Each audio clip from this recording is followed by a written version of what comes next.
बाबा ने बहुत बार समझाया है, ये शास्त्रादि सब भक्ति मार्ग के हैं। ज्ञान मार्ग तो इनसे बिल्कुल अलग है, और ज्ञान है ही एक परमपिता परमात्मा के पास।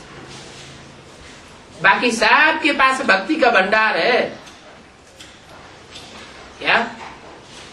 चाहे कोई ब्रह्मा कुमार कुमारी हो, और चाहे कोई प्रजापिता ब्रह्मा कुमार कुमारी हो, चाहे कोई इस्लाम कुमारी हो, चाहे कोई क्रिश्चियन कुमार कुमारी हो, सबके पास क्या है? भक्ति का भंडार। और ज्ञान का भंडार किसके पास है? इस दुनिया में ज्ञान का भंडार किसी के पास है या नहीं है?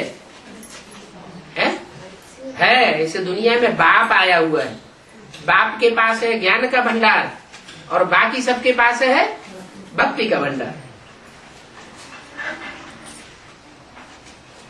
तभी तो पतित पावन ज्ञान सागर को बुलाते हैं। अभी तुम बच्चे जानते हो ज्ञान से सद्गति होती है।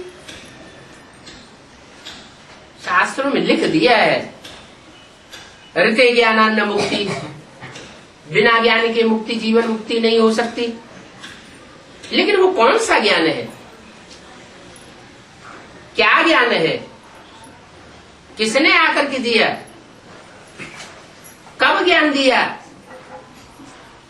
और उससे कैसी मुक्ति होती है, वो किसी को पता नहीं। समझते हैं ऐसी मुक्ति होती है जो हमेशा के लिए जन्म मरण के चक्कर से आत्मा मुक्त हो जाए। तो आत्मा का अस्तित्व रहा कि नहीं रहा? आत्मा विनाशी हुई या अविनाशी हुई?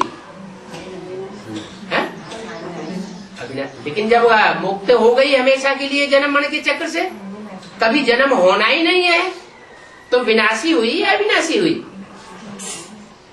क्या कहेंगे? विनाशी हो गई।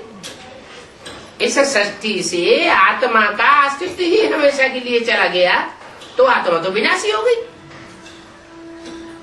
तो अपना विनाश कौन चाहेगा? तो बाप बतलाते हैं कि तुम ऐसी ज्योति बिंदु आत्मा हो जिसका पार्ट कभी विनाश नहीं होता। 84 जन्मों का जो पार्ट जिसके जिसके अंदर भरा हुआ है, वो पार्ट ज्यों का त्यों कल्प कल्पांतर बजता रहेगा।